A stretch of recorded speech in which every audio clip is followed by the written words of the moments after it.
Kadapa steel plant నిర్మాణంపై తక్షణమే చర్యలు చేపట్టాలని ఆంధ్రప్రదేశ్ రాష్ట్ర కాంగ్రెస్ పార్టీ అధ్యక్షురాలు వైఎస్ షర్మిల డిమాండ్ చేశారు. ఈ మేరకు కడప జిల్లా కలెక్టర్కు వినతి పత్రం సమర్పించారు.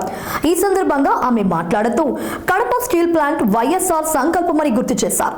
కడప స్టీల్ ప్లాంట్ ద్వారా అనేక మంది యువతకు ఉపాధి లభిస్తుందన్నారు. జగన్, సజ్జన్ జిందాల్ వారి మధ్య ఉన్న సాన్నిహిత్యాన్ని గొప్పగా చెప్పుకున్నారని గుర్తు చేసిన షర్మిల, జిందాల్ కు ఎందుకు కోట్ల రూపాయల ఆస్తిని కట్టబెట్టారో జగన్ సమాధానం చెప్పాలన్నారు. జగన్, బాబు ఇద్దరూ బీజేపీకి ఊడిగం చేస్తున్నారని విమర్శించారు. ఇంత బానిసలుగా ఎందుకు తయారయ్యారో బాబు, జగన్ సమాధానం చెప్పాలన్నారు. కడప ఉక్కు పరిశ్రమలను ఆదిలోనే తుంచివేశారని షర్మిల విమర్శించారు. కడప స్టీల్ ప్లాంట్ సాధించేందుకు ఉద్యమిస్తామన్నారు. అవసరమైన ప్రాణత్యాగాలకు సైతం సిద్ధమని షర్మిల ప్రకటించారు. కడప ఉక్కు పరిశ్రమకు వైఎస్ రాజశేఖర రెడ్డి కట్టుబడి ఉన్న నేత అని చెప్పారు.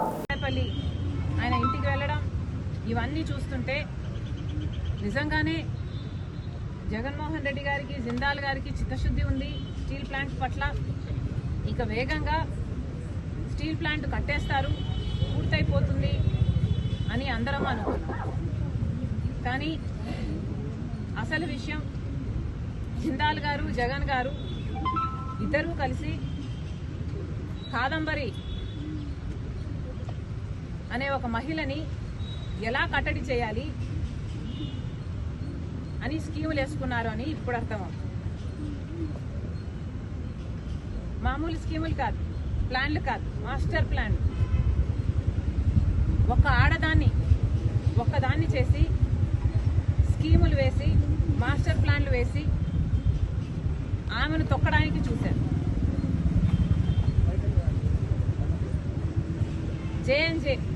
జే స్క్వేర్ గుర్రాలు పెట్టారు. జగన్ గారు, జిందాల్ గుర్రాలు పెట్టి ఒక్క మహిళని అడ్డుకోవడానికి, ఎదుర్కోవడానికి అన్ని స్కీములు వేసి దాన్ని ఎలా ఆచరణలో పెట్టారో ప్రజలందరూ చూశారు. మీకున్న బుర్రలు, మీకున్న మెదడు, మీ స్కీమ్లు అన్ని కడప స్టీల్ ఫ్యాక్టరీ కోసం పెట్టునుంటే కనీసం కడప స్టీల్ ఫ్యాక్టరీ పూర్తయిపోవు నీ పాటు. కానీ మీకు చిత్తశుద్ధి లేదు కాబట్టి కడప స్టీల్ ఫ్యాక్టరీ కట్టాలి అనే చిత్తశుద్ధి జగన్ గారికి కానీ, జిందాల్ గారికి కానీ లేదు కాబట్టి ఇంతవరకు ఒక తట్టెడు మట్టి కూడా తీసి అటు పెట్టింది లేదు. జిందాల్ గారు, సజ్జన్ జిందాల్ గారికి, జగన్మోహన్ రెడ్డి గారికి ఉన్న సంబంధం గురించి ఆయనే గొప్పగా చెప్పుకున్నారు. అది నిజం కాబట్టే జగన్మోహన్ రెడ్డి గారు జిందాల్ గారికి ఒక కడప స్టీల్ ఫ్యాక్టరీలోని 3,500 ఎకరాలు ఇవ్వడమే కాకుండా రాష్ట్రంలో వివిధ ప్రాంతాల్లో ఉన్న మైన్స్ అయితేనేమి, ప్రాజెక్ట్స్ అయితేనేమి ఇవన్నీ కూడా కట్టబెట్టడం జరిగింది. ఎందుకు అని అడుగుతున్నాం.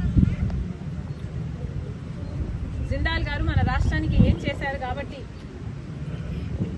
జగన్మోహన్ రెడ్డి గారు ప్రభుత్వ ఆస్తులను కట్టబెట్టారో సమాధానం చెప్పాలి. ఈ డీల్స్ వల్ల జిందాల్ వాళ్ళు జగన్మోహన్ రెడ్డి గారికి ఏమిచ్చారో తెలియదు, కానీ రాష్ట్రానికి మాత్రం ఒరిగింది ఏమీ లేదు. ఈ రోజు వరకు కూడా కడప స్టీల్ ఫ్యాక్టరీకి సంబంధించిన 3,500 ఎకరాలు జిందాల్ వాళ్ళ చేతుల్లో ఉంది. కానీ ఇంతవరకు ₹1 ఖర్చు పెట్టింది లేదు. ఆ ప్రాజెక్టు ప్రారంభించింది లేదు. ఈ రోజు వరకు కూడా రాళ్ళు రప్పలే కనిపిస్తాయి. ఒక ఎడారి లాగా ఉంది ఆ ప్రాంతం. మరి వీళ్ళకి చిత్తశుద్ధి ఉంది అని ఎలా చెప్పుకోగలుగుతున్నారు?